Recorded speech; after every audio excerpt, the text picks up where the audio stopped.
Good morning, Colorado Springs. I'm Angela Jones of Brighter Day Law, and welcome again to another Brighter Day in the Neighborhood. This morning, we're meeting with Julie Speetjens. There you go. That's right. Sounds like Norwegians of Lifesmart Cancer Resources. How are you today, Julie? Thank you. I'm doing well. Good. Well, as we were just chatting before we got started, I've just found out you're a drummer. And I think we've got a lot of cool stuff to talk about, but that is so exciting to me. How did you get into drumming? Oh, God, that's fun.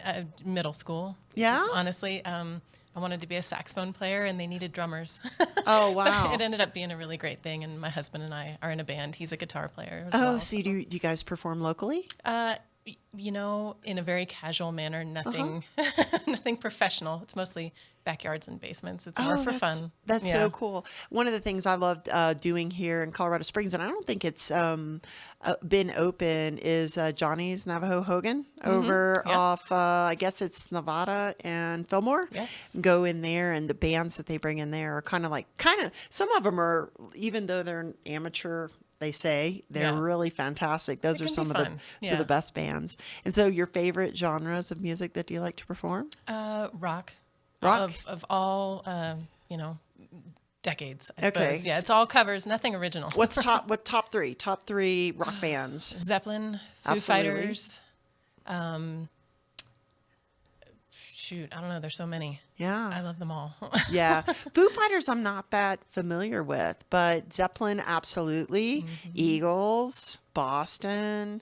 Tom Petty, I know it's not a rock band, but it always goes back to Petty. Yeah, you know what I mean? Love that. And yeah, we have a teacher. His name is John Hall. He's with Let's Jam Colorado Springs, and he teaches kids and adults all different instruments and sets them up in bands together. And that's how we first kind of got started. After that's so cool. A long So I'm originally from Jacksonville, Florida, and a Okay. lot of big bands and come out of that area. Sure. Like Tom Petty is from Gainesville, but he lived in Jacksonville when I was growing up. And my dad actually played with the guys that started Skinner and 38 Special wow.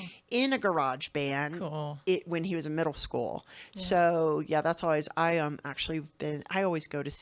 gone to see Skinner over and over again. Actually saw the very last show that ZZ Top put on together because Dusty just passed, and so I was in Louisville and went for that. So we got that. Cool. We're We got the vibing on music. that I whole love thing. it. Absolutely. I love it. Why? The kids aren't the only ones who can have fun. Exactly. It's never too late to pick it up. I like some of the new music, but for me, it's like the '70s Southern rock. The precursor to like rock. Allman Brothers. Exactly.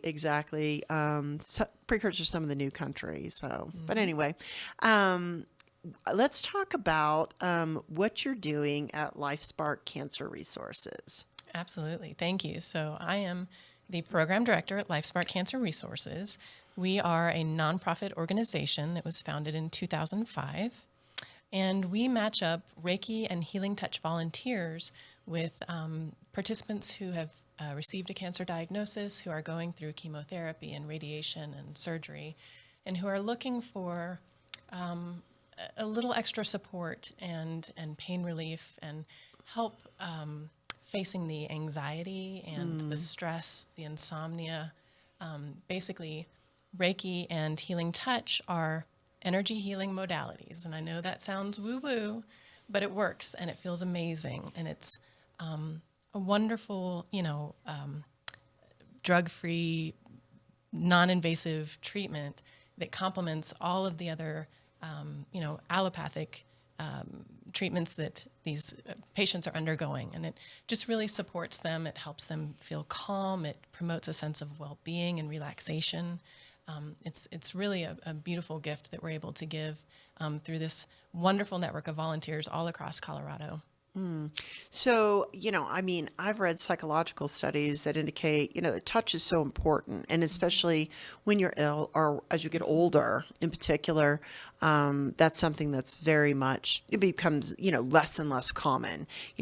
Like when you're a young mother and you have little kids, they're all over you all the time. And, babies who don't get held enough, you're a failure to thrive. So, whether it's woo woo or not woo woo, whatever, I think we can all absolutely agree that to reach out and touch, another person, period, especially someone who's, dealing with health issues. And, it's just, cancer is such a hard thing. I haven't had to fight that battle myself, but my dad, who I was talking to you about, lost a battle with cancer about almost 7 years ago. So, it's a big deal. It's hard. I think we've all either been touched by it or know someone who's been touched by it. Yeah. So how did you get into Reiki or healing touch, and what's the difference between those two? Sure. My journey to find Reiki honestly was sort of a perfect storm of grief. My best friend was in a terrible car accident, and her 8-year-old son was killed. Oh my gosh. So walking through that grief journey with her, also physical pain. I had to have major hip surgery. And, like many of us, I don't like being the patient. I don't like needing to be cared for. I like to be the one caring for others. And also for me, it was corporate burnout.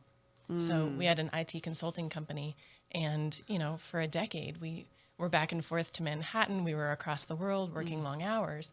And, when all of that builds up and you find yourself feeling disconnected and depressed, and you have insomnia and acid reflux and eczema, all these things that stress causes in our those bodies. things that I'm experiencing, Those that things. stress from Yeah. a job right now. Yeah. Well, and if you take those symptoms to a traditional, Sure. general practitioner, they just want to give you an antidepressant. Right. And I'm not taking anything away from the miracle of modern medicine. I'm a Absolutely. champion. I'm here for it. Honestly, it's a beautiful thing. It can really help some people. But for me, I knew it was a Band-Aid, and I wanted to address the root cause, Okay. which for me was being disconnected from myself. And so I found Reiki as a more natural solution to really reconnect with this higher sense of self and purpose.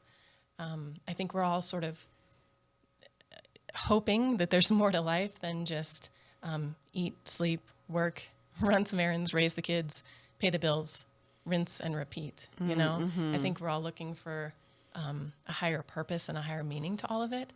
And I found it through Reiki.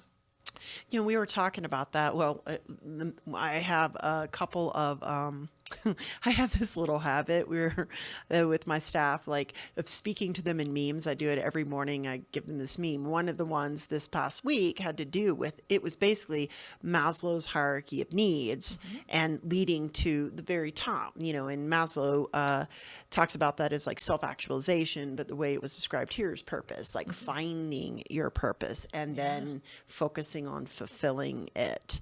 And so I think that's, when you get past that basic survival mode, when you're past that and you find that you're okay, you're safe, you have all the things you basically need, then we're able to look out and, serve others. And it sounds like you went through all of those, like you were kind of in that survival mode, and then you got where you were okay, and then able to give to others. But walk me through that transition that,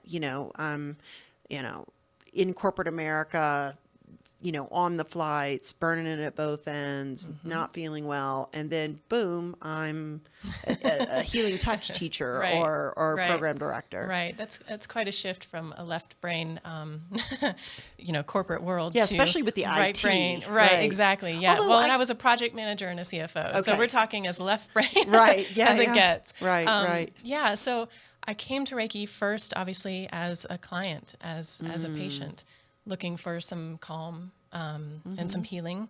And then it sparked something within me, and I became a student. And there are 3 levels to the Reiki training in the lineage that I was taught.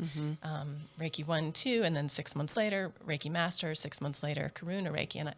And as I took the classes, and then suddenly I found I was walking around all day with my hands and feet tingling as those chakras were opening up and the energy was running through me. And suddenly I realized, as much as this is serving me, I think I'm meant to serve other people. And so I started practicing on friends and family. And then I stepped into an established practice at the Reiki place. And then, the universe kind of keeps knocking, and everyone kept saying to me, you're supposed to be teaching. So now I'm teaching Reiki classes, and now I have my own studio. It's Soaring Heart Energies. I'm at the Lotus Spa here in Colorado Springs. It's near North Academy and Vickers, and along the way, in wanting to serve and give back, I found Lifespark. And, both my grandparents passed from cancer. And honestly, being able to serve people and walk with them and hold space with them through their healing journey has honestly been so gratifying to me personally that it lights me up. I love it. So from your perspective and understanding, what is the Reiki process? What is actually happening when you're working with someone in that way? That's an excellent question. So whatever your framework for it is fine. It's chi, it's prana, it's life force energy. We're all made of energy. We're energetic beings first. And we're all connected by energy. And when we tune into Reiki, we're channeling life force energy. And basically, you've heard of your aura and your chakras. You've heard of, yes. You've heard of them. They're real. And they're really important. They're actually the first layer of our immune system. Oh, wow. Yeah. And, as we go through our days, we experience this full spectrum of emotions. And literally, those lower frequency emotions, they're neurochemical reactions. They actually vibrate at different frequencies. And neurobiologists call it the negativity bias. And what that is those lower frequency emotions are like Velcro. They literally stick in our biofield, in our energy, whereas those higher frequency emotions are like Teflon. They slide out of our experience. It's why we need a constant reinforcement of positive. Tell me more about that, because this is interesting. One of the, I work with a business coach that has, that we've done these assessments of like where on the energy spectrum, like low energy, like functional level 1 is like when you're angry and hostile and bitter and it's palpable to people around you. You can meet someone and automatically know. I think some of it's observation, like body language and different kind of things like that. But I think even sometimes without speaking or anything, you can just get a feel. vibe, You do. Of that low energy all the way up to essentially level 7 is what it's described is sort of like this self-actualization level, or, and I think the way some other people would say, it's like you're just experiencing like joy or peace or oneness, you know what I mean? That type of thing, depending on sort of your religious or, constructual view about that type of thing. Yeah. So talk a little bit more about those levels of energy and those types of things. Sure. So I think the way I like to think about it is, like I said, energy is energy, or emotions are energy in motion. And we tend to sort of stuff them down, and it's like knots or wounds or tangles, and it's energetically, it's like hair in the drain. It clogs us up. And so what Reiki does, it's like pouring hot water over ice cubes is how I think about it. It's helping release those knots, those wounds, those tangles that we're all holding on to, because over time they can manifest into physical symptoms. So part of Reiki is addressing that on the front end, helping us release those emotions so that they don't then manifest, if we're worried about something at work and we've got a stomach ache, over time that becomes acid reflux maybe.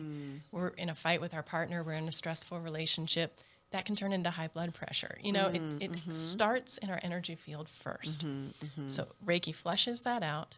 It gets our energy moving so that we feel healthy, so that our body can, function at its optimal levels.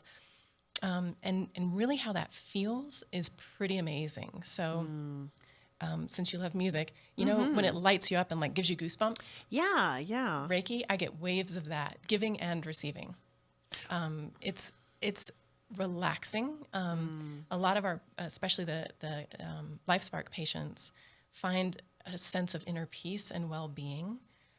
It's a little different for everybody depending on what they need, but it's just a really natural way to reset your system into a more authentic state of well-being. Okay. So you're listening and watching us on Another Brighter Day in the Neighborhood. I'm Angela Jones, and we're here with Julie Speetjens. You got it. I got it right again. Of Lifespark Cancer Resources. So, all right.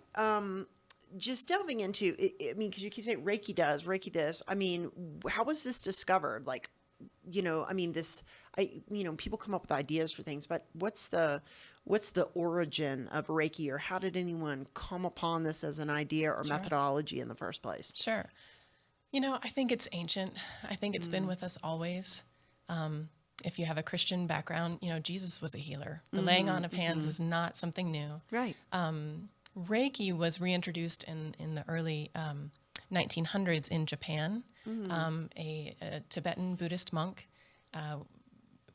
fasted for 21 days in a sacred area called Mount Karama in Japan. And on the 21st day, he was gifted with this ability to tap into the life force energy. And he had a clinic in Tokyo where he taught other Reiki masters and created this system. And it's really, I think it's a re-gift. Like I said, I think it's been around for a long time. Right. But I think it's growing. 30 years ago, there wasn't a yoga studio on every corner, but there is now. And so that's my hope for Reiki, is that it will grow like that, and also for healing touch, both of, which are wonderful energy healing modalities with very similar outcomes and sensations for the patient. I just think it's real interesting. I mean, I think from a physics standpoint, what you're saying is definitely supported by science. Yes. And I think there are, things, because I'm a Christian, and I have that understanding of, like, God spoke and energy was reorganized, by that, by his command or what have you. And if you really break us all down, especially our bodies, and I personally believe that, our bodies in this world is a place that we're housed right now, and that we're really spiritual beings, and this is really just a stop along the way, and God has his purpose for it. And so I think a lot of what you're saying makes sense, and that type of thing. But it's always interesting to me is sort of like this way that we as human beings sort of will, grab a hold of that truth or a piece of truth, and then sort of, begin to understand it or explain it, like gravity. Like, how ever in the world did someone all of a sudden like, oh, there's this law of gravity, and I just figured it out, and it's always existed, but what you do with that, or what you can do with that, or what you can't do with that, has always been interesting to me. And I think it's very interesting that you've found this purpose for yourself, in giving to other people. Right. So, well, and I think it speaks to our human, need to validate and explain and compartmentalize and articulate things in a scientific way, which is why I love reading all of these wonderful studies about the efficacy of Reiki and healing touch. Harvard released a study saying that people receiving Reiki and healing touch felt less pain, less anxiety, less depression, less nausea, less fatigue. There have been a lot of studies showing just how it truly helps people. It can be subtle, and I think especially as Americans, we want the flashing billboard, we want to take a pill. And it does require a little bit of receptivity. I always tell people, by all means, be skeptical, but be receptive, because you might really find some healing value in it for you. Right. Well, how about let's use like a practical application type of thing. Like, not too long ago, I have a friend, and this friend like just got upset about something I said, and by taking it kind of the wrong way, and it was really upsetting to me that she was upset. And at the time I didn't have an opportunity to go, wait, that's, I don't know why are you mad? That I wasn't meaning whatever it is you seem to have been, thinking I meant. And in the interim between when the offense occurred and when I was able to speak to her about the offense, I mean, I'm telling you, the back of my like neck and head down into my shoulders became very tense, like that, because that's where I hold my stress, and because it was, that's where that I don't know about anxiety, but it was definitely, I felt distraught, over this. So what type of application would Reiki have in that type of a situation? Like, let's just say I never did get that opportunity to speak and diffuse that negative energy that I was carrying through reconciliation and discussion or what have you. And that's often the case. I mean, we can be offended or offend and not have that ability to come back with someone else. And then we carry it in the body. So I absolutely believe that, we carry things that have happened in our physicality. Sure. So, Yeah, we've all had trauma. We've all had misunderstandings. yeah. For me, Reiki, it's almost like it raises your inner peace baseline. That's how I describe it. It's this deep sense of peace and well-being, and healing touch as well. And if you've, taken the classes and become attuned, is what we say, to the energy, you can treat yourself. So you can calm yourself. You can send Reiki to another person. You can send Reiki to a situation, to a conflict. You can send it to natural disasters. Is it similar to prayer in that respect? Exactly. For me, it feels like prayer in action. So when we see something, in our lives or on TV and, we want to send our thoughts and prayers, for me, Reiki and healing touch is the next step. It's how we put it into action. So you end up feeling like you're actually really doing something. Prayer is powerful. Prayer is Absolutely. powerful. To me, these energy healing modalities are just the next logical step to empower, uplift, to enlighten ourselves and everyone around us. Interesting. Yeah. Yeah, and I think I think prayer is definitely powerful because, and this is just my perspective, is that when we pray, then we activate the ultimate, action, if that makes sense. But I can definitely see that sometimes when we pray, then God gives us a part to do. And so when you're talking about that next logical step, because, and I think it's been said even in, some of my studies that faith without action, it's like, okay, I have faith, but then you start to walk in it. Right. So when you know that you have, good things to offer to a situation and you offer those to the situation, that's like faith in action. And I think in that way, we're seeing it the same. Right. Would you agree? Absolutely. I would. Okay. And what's nice about Reiki and healing touch is it's not a religion. You Right. don't have to believe in anything Exactly. to receive the healing benefits of the energy or to learn how to give it. Yeah. So it's open to everyone.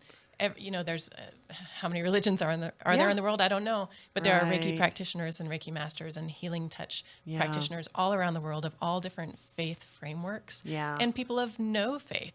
Absolutely. It meets you where you are Yeah. and just takes you to that next step. And that's the same way with God, I think. The Yeah. exact same way. Yeah. We are all beneficiaries of the goodness that is in the universe that God created, or whether people believe it was God or maybe it wasn't. Maybe I'm wrong about that whole thing in God. Goddess, call it what you want. Whatever, Yeah. exactly. I might be wrong, but I'll take my chances. Right. I'll take my Yeah. chances on that one. Yeah, when it comes down to it, Reiki and healing touch, Yeah. it's love, and love heals Absolutely. if we let it. Absolutely. I love that. I really love that. Well, I appreciate you joining us here today. Thank you so much. How can people get in touch with you? Now, I think you went by relatively quickly where they can reach you outside of the Lifesmart Cancer Resources. But where can they get a hold of you specifically? And then how can people also get a hold of you at Lifespark, for their loved ones or if they're dealing with cancer themselves? Yeah. So if you are interested in whether it's in volunteering or donating, Let's talk more about that. Let's dive into those two things. Yeah. So all of that you can sign up at the LifeSpark website. It's lifesparknow.org. And as far as volunteering, if you are attuned to Reiki, you can be a level 1, 2. You don't have to be a master or a teacher.